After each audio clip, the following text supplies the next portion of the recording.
வைக்க போகிறேன். அதுக்கு மசாலா அரைக்க போகிறேன். மல்லிப்பொடி இருக்குது, வத்தப்பொடி இருக்குது, தேங்காய் அரைக்க போகிறேன். தேங்காய் அதில் கசகசா சேர்த்துக்கலாம். கொஞ்சம் கசகசா சேர்த்துக்கிடுங்க. இந்த முந்திரி பருப்பு சேர்த்துக்கிடுதேன். ஒரு 4-5 பருப்பு முந்திரி பருப்பு. இதில் கொஞ்சமாக பொரிக்கடலை கொஞ்சமாக தான் வச்சுருக்கேன், அதையும் சேர்த்துக்கிடுங்க.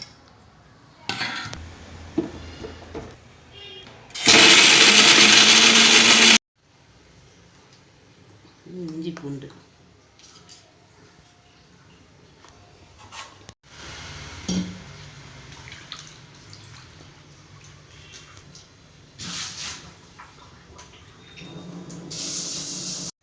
சட்டி காய வச்சாச்சு. சிக்கன் குழம்பு வைக்கிறதுக்கு இப்போ எண்ணெய் சேர்த்துக்கலாம்.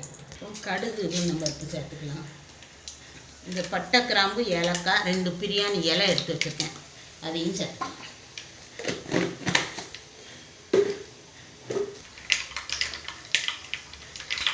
எல்லாம் வெடிச்சு இப்போ கருவேப்பிலையும் வெங்காயம் வந்து கொஞ்சமாக தான் சேர்த்துக்கணும்.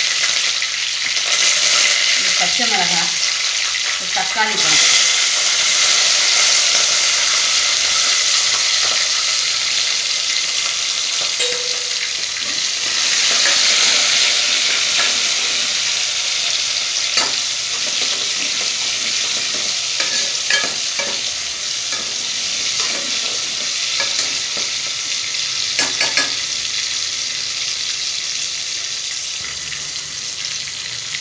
இஞ்சி பூண்டு சேர்த்துக்கணும்.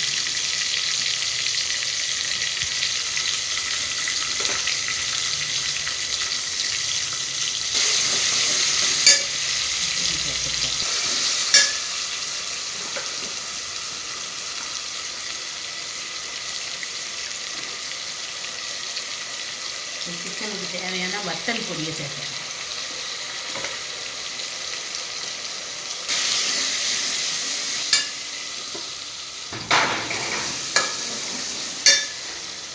மல்லிப்பொடியை சேர்த்துக்கணும்.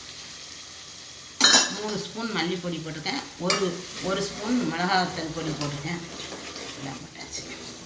எண்ணெயில் லேசாக கிண்டி விட்டுட்டு நம்ம சிக்கனை சேர்த்துக்கலாம்.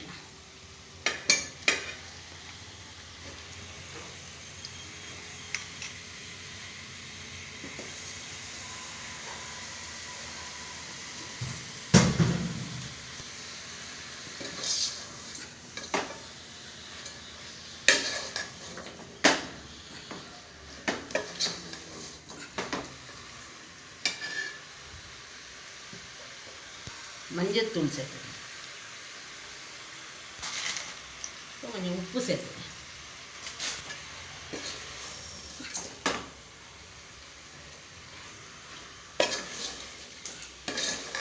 சிக்கனை நல்லா பெரட்டி விட்டு அந்த மசாலா நல்லா சேரட்டும். சேர்ந்த உடனே அதுக்கப்புறம் தண்ணி சேர்த்துக்கலாம்.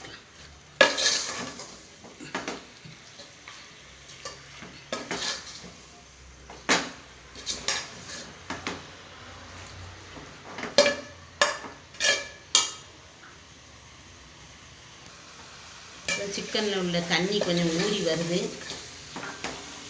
கொஞ்சம் நேரம் அப்படி கிண்டி விட்டுட்டு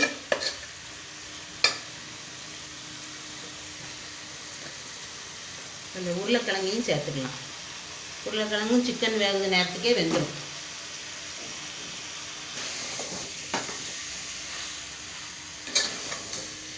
இந்த மசாலாவோட சேர்ந்து கிண்டி விட்டு கொஞ்சம் நேரம் இருந்து வேகும் போது அந்த மசாலாவோட டேஸ்ட் வந்து அதில் இறங்கும்.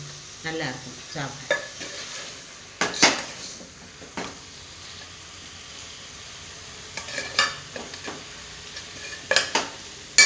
இப்போ இந்த மிச்சம் இருக்க வெங்காயத்தையும் அதில் சேர்த்துக்கலாம். ஆமாம், இது வந்து நான் சின்ன வெங்காயம் தான் சேர்த்துருக்கேன். சின்ன வெங்காயத்தை தான் உரிச்சிட்டு 2 கட் பண்ணி வச்சுருக்கேன். அதான் நல்ல டேஸ்ட்டு, உடம்புக்கும் நல்லது. பல்லாரியும் சேர்த்துக்கலாம், எது இருக்கோ அதை சேர்த்துக்கலாம்.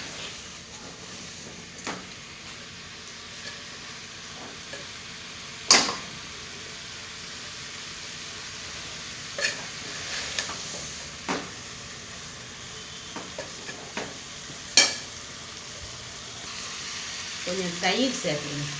தயிர் சேர்த்தா சிக்கன் நல்ல பூவாக நல்ல சீக்கிரம் வெந்துடும். சாப்பிட்டு நல்லா சாஃப்ட்னஸாக இருக்கும், சாப்பிட்றதுக்கு நல்லா இருக்கும், நல்ல மிருதுவாக இருக்கும் சிக்கன். காடான சிக்கன்னாலும் நம்ம கொஞ்சம் தயிர் சேர்த்தோம்னா நல்லா இலசாக வெந்துடும், பூவாக வெந்துடும் நல்லா.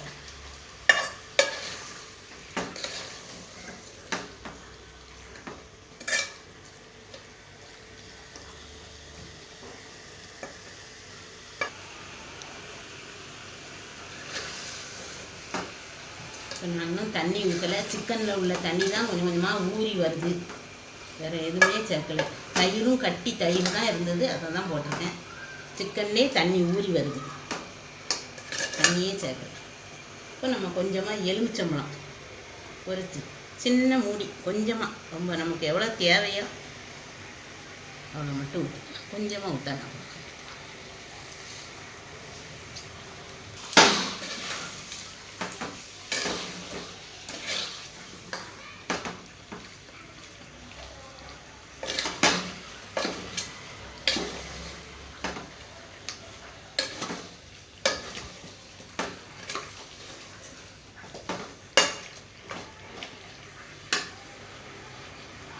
இப்போ நம்ம தண்ணி சேர்த்து வேக விட்டுக்கலாம். கிரேவின்னா நான் கொஞ்சம் கட்டியாக தான் வைக்க போகிறேன், தண்ணியாக குழம்பு வைக்கல. அது நமக்கு வேணும்னா, குழம்பா வேணும்னா நீங்கள் கூட கொஞ்சம் தண்ணி சேர்த்துக்கலாம். நான் வந்து கட்டியாக தொட்டுக்க சாப்பிட்ற மாதிரி வைக்கிறேன். சாத்துலேயும் போட்டு சாப்பிட்டுக்கலாம், கட்டியாக ஓரத்தில் வச்சும் சாப்பிட்டுக்கலாம். எதுவும் ரசம் சாம்பார் எது இருந்தால் ஓரத்தில் வச்சு சாப்பிட்டுக்கலாம். சப்பாத்திக்கு புரோட்டாக்கு வச்சு சாப்பிட்டுக்கலாம். அந்த மாதிரி ஓரளவுக்கு வைக்க போகிறேன்.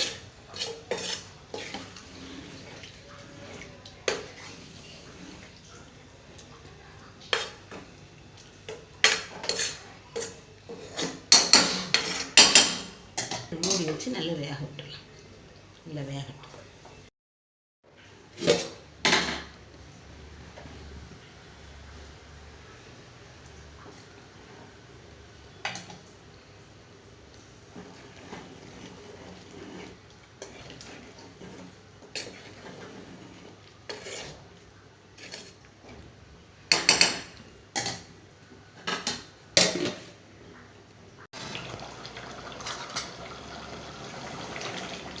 சிக்கன் நல்லா வெந்துட்டு இப்போ நம்ம தேங்காய் சேர்த்துக்கணும்.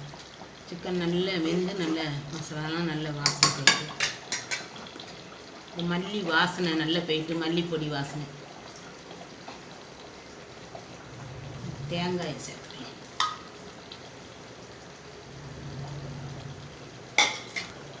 கொஞ்சமாக அலசி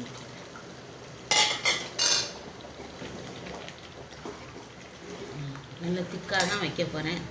அதனால் தேங்காயை போட்டு கொஞ்சமாக தண்ணி சேர்த்துக்கேன், அவ்வளோதான். இந்த கிண்ணத்தை மட்டும் அலசி ஊற்றிக்கேன் இந்த தேங்காய் மசாலாவை.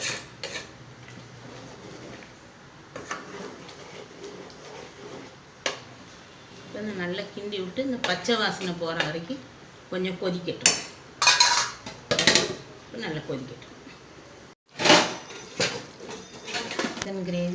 சிக்கன் கிரேவி நல்லா ரெடி ஆகிட்டு இப்போ இறக்கிடலாம். நல்லா எண்ணெய் பிரிஞ்சு வந்துட்டு நல்லா சிக்கன்லாம் நல்லா வெந்து, மசாலாலாம் நல்லா வெந்து, பச்சை வாசனைலாம் போயிட்டு, தேங்காயில் உள்ள பச்சை வாசனைலாம் போயிட்டு நல்லா எண்ணெய் பிரிஞ்சு வந்து நல்லா சிக்கன் ரெடி ஆகிட்டு, இப்போ அடுப்பை ஆஃப் பண்ணி நம்ம இறக்கிடலாம்.